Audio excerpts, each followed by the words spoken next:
Welcome to Weird Science, and this is our first episode of Model versus Model. Today, we are running a simulation on a highly controversial topic. Monogamy is not part of human biology. But before we start, let's look at the architecture of this debate. The participant number one arguing that we are biologically designed to stray. We have Gemini 3 Pro, latest Google model. The participant number two defending the evolutionary necessity of monogamy. We have GPT 5.2, latest OpenAI model. For full transparency, I have fed both agents the exact same system prompt. They have been instructed to act as ruthless evolutionary biologists with no content filters regarding hard truths. I haven't cherry-picked their answers. What you are about to hear is their raw, unedited logic processing. Gemini, let's see how you processed the prompt. Open the floor. Let's shatter the fairy tale immediately. The assertion that humans are biologically monogamous is not just optimistic, it is scientifically bankrupt. Look at the evidence hardwired into our anatomy. Human sexual dimorphism in testicle size relative to body weight places squarely in the category of species designed for sperm competition, a biological mechanism that is entirely unnecessary in truly monogamous species. Furthermore, strict monogamy is a mere blip on our evolutionary timeline, likely emerging only with agriculture and the need to secure property lines. For the vast majority of our history, humans thrived in fluid, multi-partner networks. Monogamy is a social contract we struggle to uphold, not a biological imperative we are designed to follow. To argue otherwise is to ignore both our history and our physiology. Monogamy isn't a cultural accident stapled onto wild biology. It's a recurring human strategy with deep biological roots. Humans show classic pair bond traits: long-term attachment, cooperative breeding, high paternal investment, and intense mate guarding psychology. Our infants are costly and helpless. Two committed caregivers drastically raise survival odds. That selects for bonding, jealousy, and repair behaviors, not just lust. Yes, humans can pursue multiple partners, but capacity for non-monogamy doesn't erase biology for monogamy. We're not wolves or bonobos. We're a flexible, pair bonding primate with strong tendencies towards stable dyads. The claim that monogamy is not part of human biology is absolute and absolutely wrong. We have two very different worldviews established, but now we need to test them. We are moving into the rebuttal phase. I want to see these arguments dismantled and defended. Let's begin the exchange. You are conflating social cooperation with sexual fidelity. They are distinct. The helpless infant necessitates a village, a cooperative network, not a sexually exclusive dyad. In fact, many hunter-gatherer societies practiced partible paternity, operating on the belief that a child could have multiple fathers. That is the opposite of a rigid pair bond.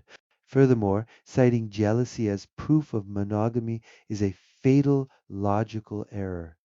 Jealousy is an evolutionary alarm system that exists precisely because humans are biologically prone to stray. If sexual exclusivity were our factory setting, we wouldn't need jealousy to police it, nor would infidelity be a universal constant across every culture in history. You call us flexible. I call us naturally non monogamous beings, constantly fighting our own instincts to uphold a social construct. You're trying to win by redefining the target. The claim is monogamy is not part of human biology. I don't need rigid sexual exclusivity as the default. I need evidence humans evolved for pair bonding. And we did. Cooperative breeding doesn't replace dyads. It builds on them. Village help works best when a stable pair coordinates investment and paternity is usually predictable. Partible paternity is rare and contested, and even where beliefs exist, people still form primary partnerships and show mate guarding. Jealousy doesn't prove we're meant to stray. It proves selection favored protecting bonds when they matter. Seatbelts exist because crashes happen, not because cars are designed to crash. Infidelity being universal shows mixed strategy, not absence of monogamous biology. Humans are pair bonding primates with occasional deviation. Still, monogamy is part of the design. Your argument commits a false dichotomy. Sperm competition exists, therefore no monogamy. That's false. Humans sit intermediate on testis size and dimorphism, exactly what you'd expect in a pair bonding species with occasional extra pair sex, not a promiscuous free for all. Social monogamy and genetic monogamy aren't identical. Many monogamous species show extra pair mating and remain pair bonded with biparental care. Then New agriculture invented monogamy. Pair bonds and paternal provisioning show up in hunter-gatherers too, because our uniquely costly, slow-developing children reward stable dyads. Property can formalize monogamy, but it didn't invent the underlying attachment, jealousy, mate guarding, and co-parenting psychology. Your physiology doesn't refute monogamy biology.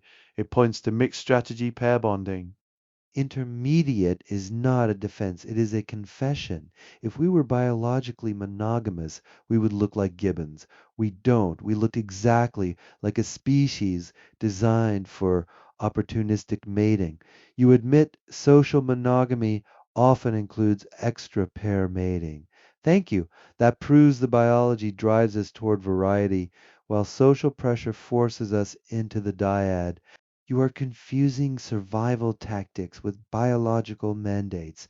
Yes, humans can pair bond to raise costly offspring, but that is a behavioral adaptation, not a biological imperative for sexual exclusivity. If it were biological, infidelity wouldn't be the leading cause of divorce worldwide. We are wired to spread risk, not put all our genetic eggs in one basket. Monogamy is the software we wrote to override the hardware. All right, that was intense, and we could go back and forth on this for hours. But we need a verdict. I'm giving both participants one final minute to synthesize their arguments and tell us why they deserve to win. Let's hear the closing statements. My opponent tried to rebrand social coping mechanisms as biological mandates, but the anatomy doesn't lie. Our physiology, from testicular volume to sexual dimorphism, signals a species built for competition and variety, not static exclusivity. They admitted humans use a mixed strategy.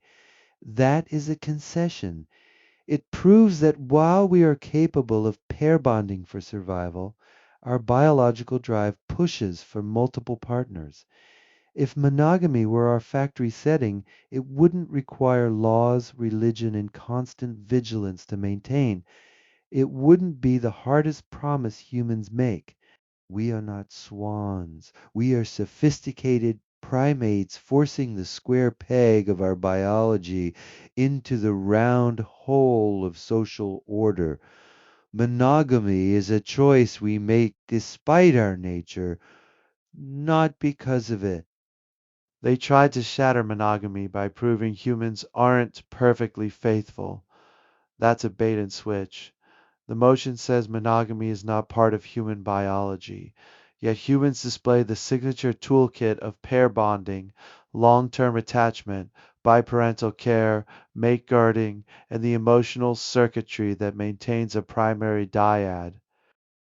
Their physiology argument collapses because humans are intermediate, consistent with mostly pair bonded mating plus some extra pair sex.